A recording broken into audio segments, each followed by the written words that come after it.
Okay, untuk introduction to Revit family, kita ada 3 subtopik di bawahnya, iaitu yang pertama kita ada Revit families, kedua kita ada element properties dan yang terakhir kita ada categories for Revit electrical families. So, untuk subtopik yang pertama, Revit families.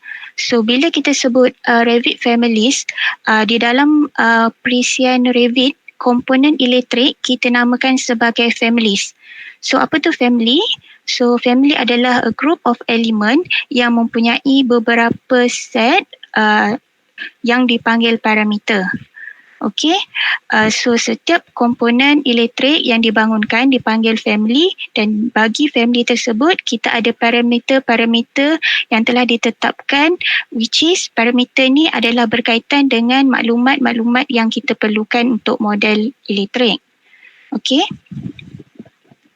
So kita ada 3 jenis family di dalam Revit, iaitu pertama kita ada system families, kemudian kita ada loadable families dan juga in place families. Okay, sedikit nota. So untuk kebanyakan komponen yang kita gunakan untuk kita bangunkan model elektrik, kita akan gunakan sama ada system families ataupun loadable family.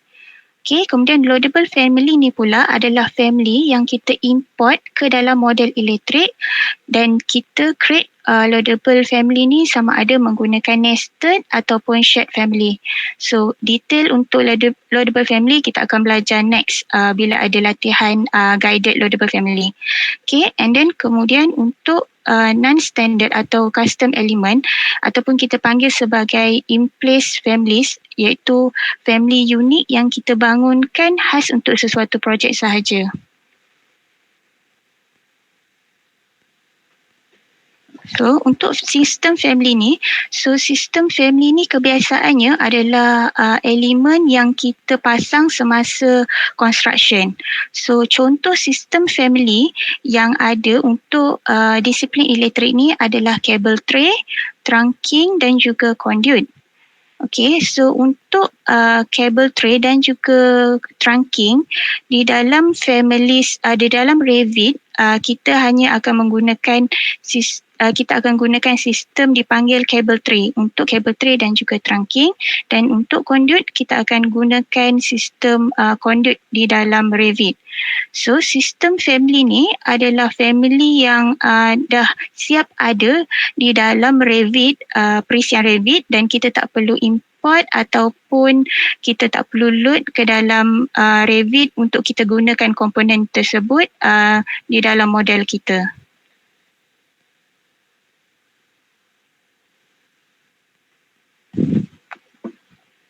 Kemudian kita ada loadable family. So loadable family ni adalah kebiasaannya adalah komponen yang kita beli atau pasang di dalam building. So contoh loadable family ni seperti komponen lampu, soket, kemudian kita ada security device, nest call device dan sebagainya. So semua komponen-komponen yang kita load ataupun kita import ke dalam model ni dipanggil loadable family. So berlainan dengan sistem, kalau sistem families, komponen tersebut dah siap-siap ada di dalam Revit, perisian Revit. Tetapi untuk loadable family ni, dia ada, kita perlu import daripada luar, dan family ini adalah berformat RFA.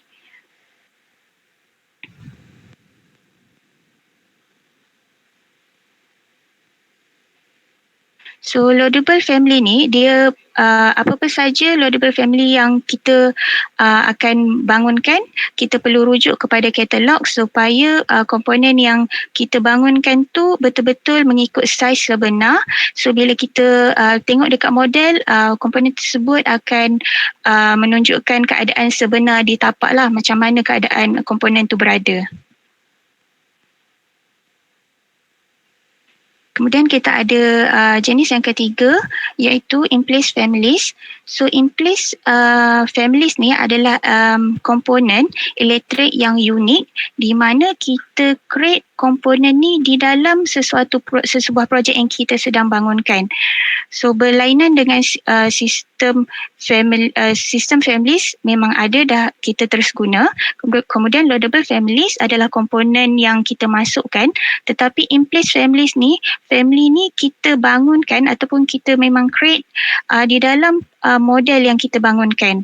So di praktis di JKR, kita tak benarkan BIM modeler untuk menggunakan in place families ni sebagai praktis, sebab satu, dia tak boleh dikongsi untuk projek lain. Dia hanya uniquely ada dalam projek yang kita sedang bangunkan sahaja. Tetapi ada satu saja situasi yang kita benarkan setakat situasi sekarang, di mana kita benarkan BIM modeler untuk menggunakan in-place family ni untuk lightning protection system, iaitu copper tape. Hanya komponen itu saja setakat ni yang kita benarkan BIM modeler untuk hasilkan menggunakan in-place families. Kedua, kita ada element properties. So, element properties ni kita mempengaruhi appearance dan juga behavior komponen. Okay, so kita ada dua set of properties, iaitu kita ada type properties dan juga instant properties. Okay, type properties. So bila kita sebut type properties ni dia mempengaruhi keseluruhan komponen yang kita masukkan ke dalam projek kita. Okay, sekiranya kita buat satu perubahan kepada type properties komponen kita, keseluruhan komponen yang kita masukkan ataupun keseluruhan komponen yang sama jenis yang kita telah masukkan ke dalam model kita akan mengalami perubahan yang sama. Okay, maksudnya contoh komponen lampu, kita masukkan kadaran arus dia berapa. So bila kita masukkan satu, kesemua komponen yang sama jenis akan mengalami perubahan yang sama. Jadi untuk komponen elektrik yang telah dibangunkan di JKR, kalau kita klik pada komponen tersebut and then kita lihat pada type properties dia, pada value parameter ni, pada parameter name, contoh kalau kita tengok pada rajah ni, electrical engineering, kadaran arus JKR STEC. So STEC ni adalah bermaksud shared type electrical current. Jadi bila kita namakan shared type, so apabila saya masukkan satu saja value kepada komponen ni, keseluruhan komponen yang sama jenis akan mengalami perubahan yang sama. Maksudnya untuk kita, bila kita bangunkan model, so bila kita masukkan satu saja value pada komponen ni, so kesemua komponen lain yang sama jenis akan sama. Jadi tak perlu kita nak masukkan setiap satu value current atau sebagainya kepada setiap komponen yang kita dah model. Okay, so kalau clue dia, kalau kita buat komponen, kemudian kita gunakan template JKR, so bila kita buka pada parameter, kita lihat pada parameter, pada type properties ni, kita akan tengok pada hujung nama parameter ni, dia akan ada ST, kemudian diikuti dengan maklumat berkaitan. So ST bermaksud shared type. So shared type adalah type properties, so buat satu saja perubahan, keseluruhan komponen akan berubah. Okay, kemudian kita ada instant properties. So instant properties ni berbeza dengan type. Bila kita buat satu sahaja, semua akan berubah. Tapi untuk instant properties ni, kita hanya masuk, kita akan buat perubahan hanya kepada spesifik satu projek, satu komponen sahaja. So kalau sebagai contoh, kita masukkan untuk komponen ni, kalau kita tengok pada komponen lampu ni, so kita ada parameter yang telah dimasukkan. So kalau kita tengok dekat sini, parameter name ni ada dekat belakang sekali ada SI, kemudian diikuti dengan jenis dia. So itu bermaksud dia adalah shared instant properties. So maksudnya kalau saya masukkan alamat kontraktor kepada komponen ini, hanya komponen ini sahaja yang mempunyai maklumat berkenaan alamat kontraktor. Okay, so instant properties ni adalah spesifik properties untuk sesuatu produk, sesuatu komponen. So family kategori ni akan ditentukan semasa kita bangunkan komponen. So setiap family kategori ni dia ada parameter tersendiri yang telah dimasukkan. Okay, so untuk kategori ni kita ada sediakan link untuk kita lihat apa Revit Electrical Families yang kita ada. So kalau saya tekan saya boleh keluar ni. Yang peserta, semua peserta boleh keluarkan jadual ni tak? Boleh Okay, so ini adalah Revit Electrical Families yang kita ada. So untuk JKR kita ada 12 family categories. Okay, kemudian 2 daripadanya adalah untuk sistem families. So untuk kita bangunkan Revit family ni, kita kena menggunakan satu, kita tetapkan family kategori yang betul, dan juga kita gunakan family template mengikut family kategori yang betul lah. So untuk sistem family kita ada 2, iaitu cable tray fitting dan juga conduit fitting.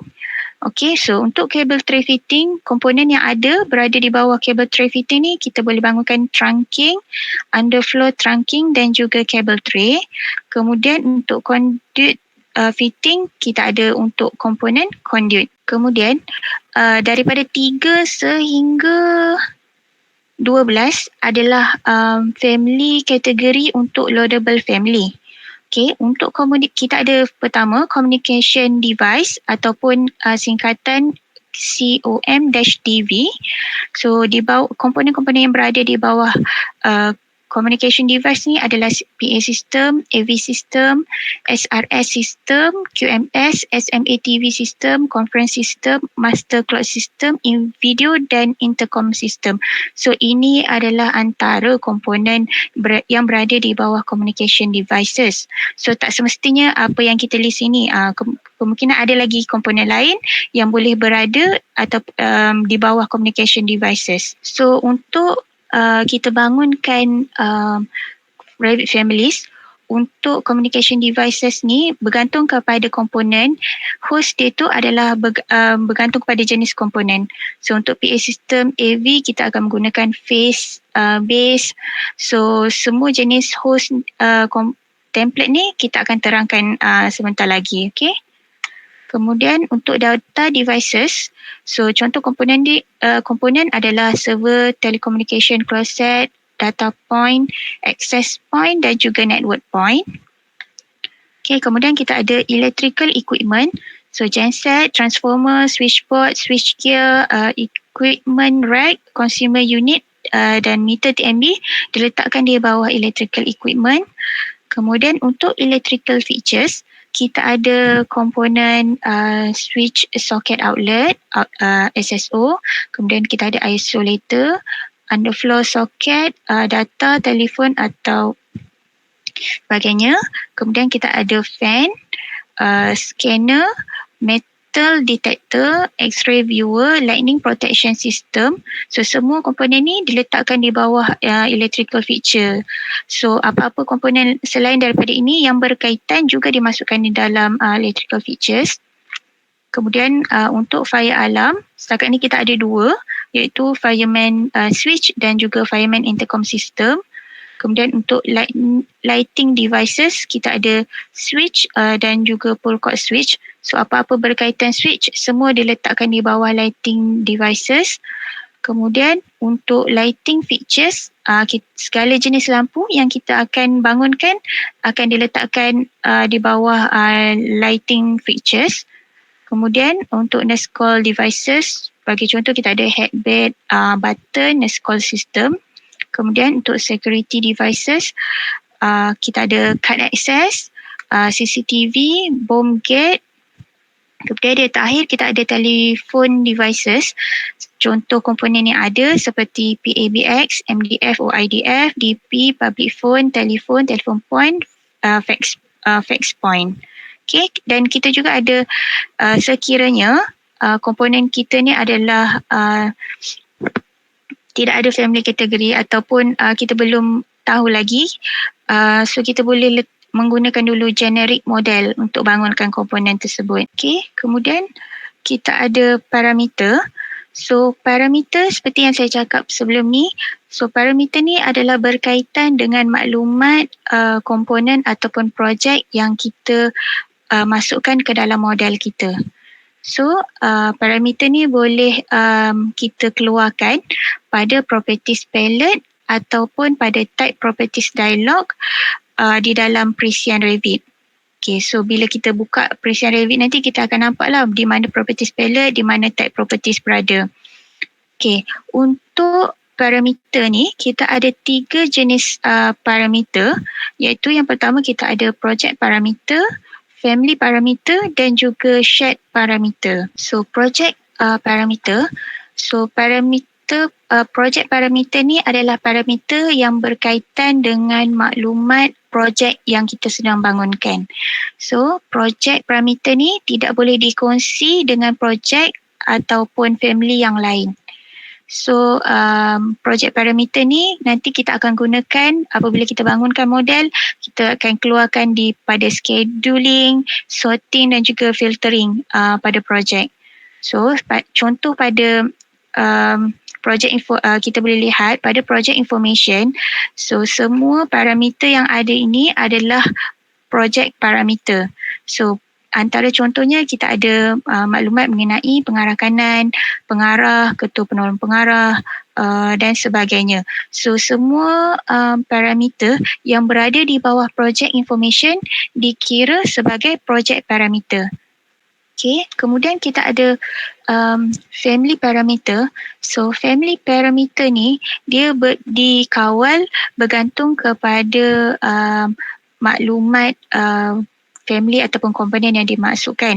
Sebagai contoh dimension, material. So family parameter ni adalah spesifik kepada family ataupun komponen yang kita bangunkan. Okay, so contoh family parameter seperti yang kita lihat ada fasa bekalan, kadaran arus, kadaran kuasa. So semua parameter-parameter ni mempengaruhi kepada komponen tersebut. Okay. Kemudian family parameter juga dia adalah bergantung kepada family categories yang komponen yang kita sedang bangunkan. So tak semua family parameter, maksudnya setiap family kategori ni mempunyai family parameter tersendiri dan dia tak custom, maksudnya ada perubahan bagi setiap family kategori. Okay, kemudian kita ada jenis yang ketiga iaitu shared parameter. So shared parameter ni adalah parameter yang kita boleh gunakan untuk beberapa family ataupun untuk projek yang lain. Maksudnya shared parameter ni dia tidak maksudnya dia disimpan di file yang luar. Jadi sekiranya kita nak gunakan di dalam family kita ataupun projek kita, kita boleh ambil daripada file yang luar dan masukkan ke dalam family ataupun projek. So dia adalah satu jenis parameter yang boleh dikongsi dengan pelbagai projek ataupun pelbagai family. So shared parameter ni juga disimpan di independent file. So sekiranya kita akan ada master file untuk shared parameter. So sekiranya kita perlukan certain parameter, kita boleh buka pada shared parameter tu dan masukkan ke dalam file ataupun projek yang kita bangunkan.